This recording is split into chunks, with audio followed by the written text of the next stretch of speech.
Hey Amy, Joel here. Just going to provide some feedback here on your project. Um, so just to go ahead and hit the ground running, I really like the brown and white colorway. It was very simple, and I sort of assumed that that was perhaps a choice with like disabilities in mind. So that was something I learned from yours, was putting a white background around titles for easier reading. I loved the fact that you gave us this presentational breakdown. I think that's so necessary. Definitely something I learned from your project was that this was a good idea to sort of talk about how you're going to approach this reading and how you're going to approach this presentation. So I appreciated that. This was helpful. The VoiceThread stuff is fantastic because, you know, if you're going to include something, then you need to explain how to use it. And you clearly, you know, go out of your way to do that.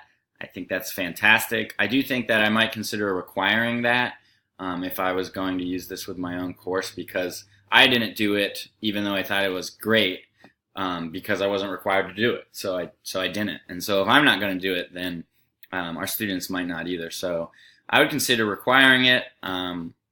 With that said, even though I really appreciated you going through how to sign up, I will say that I wasn't able to follow a link to the right of the screen. I don't see a link. This is sort of what I see on your own profile, so I was not able to follow that link, just for future reference. But again, I really praise the breakdown that you give for this, and that you said, you know, if you're having issues, feel free to email me. That was a nice touch. I appreciated the images here and how you break this down. One of the things I felt in these slides, these few slides before you get into these breakdowns here, where you go through the topic, principle, and strategies, they felt like you were kind of reading off a little too closely, I might say, or maybe even following a script too closely.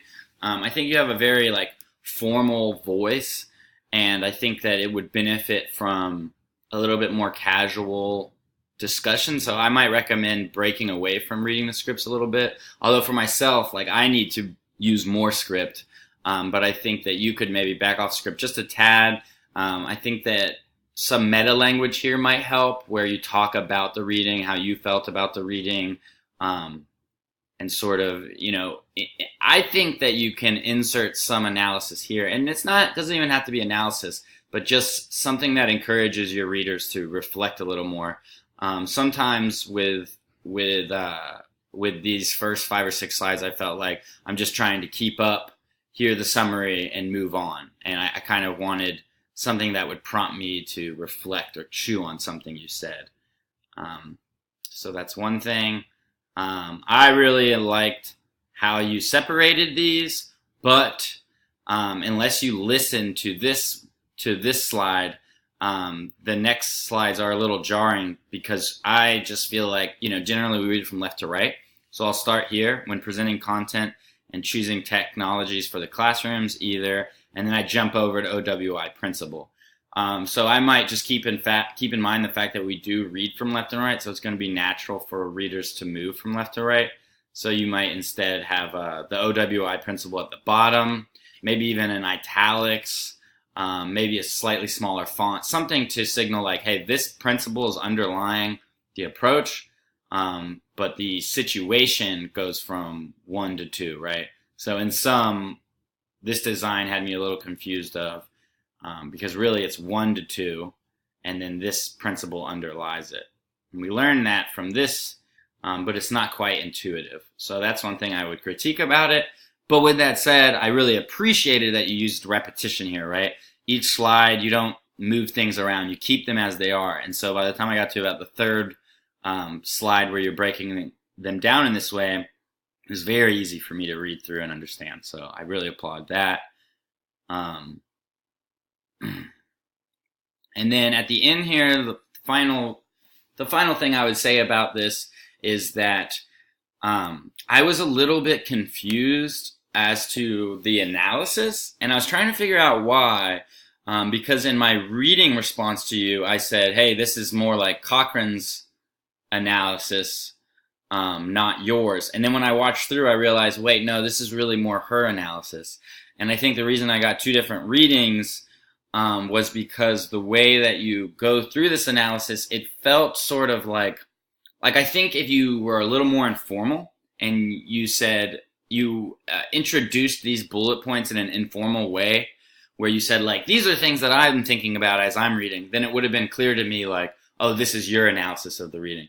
But it was so formal, right? So it was what circumstances limit the potential. And then when you talked about labor practices, you dove into them in a way that it wasn't clear to me whether or not we were still breaking down Miller-Cochrane's argument or if we were critiquing things that she didn't cover, right? So when we talk about limitations and expertise, is this something that she also acknowledges or doesn't, right?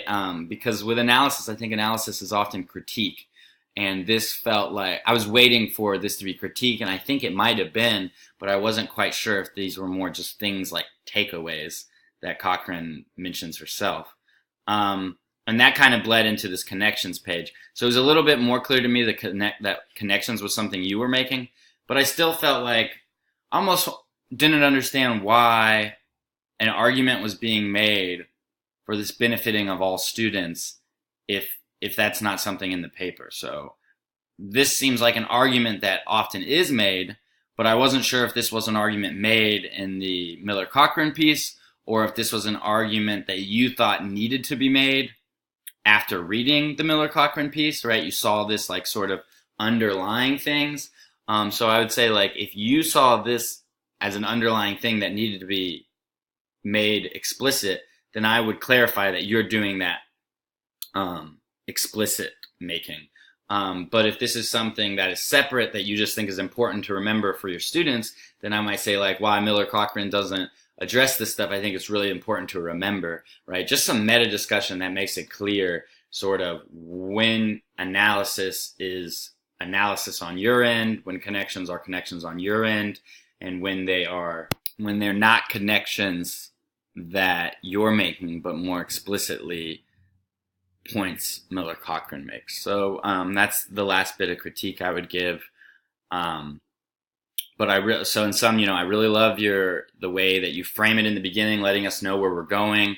I love the way that you break down each OWI principle and you get that repetition going. And then I was confused by the end, analysis, and connections. Those are sort of the 3 main things I wanted to communicate in this video. All in all, this is fantastic. I learned a lot. I'll be borrowing a lot from the ways that you've worked, so thanks for showing me. And yeah, good luck, and thanks for listening.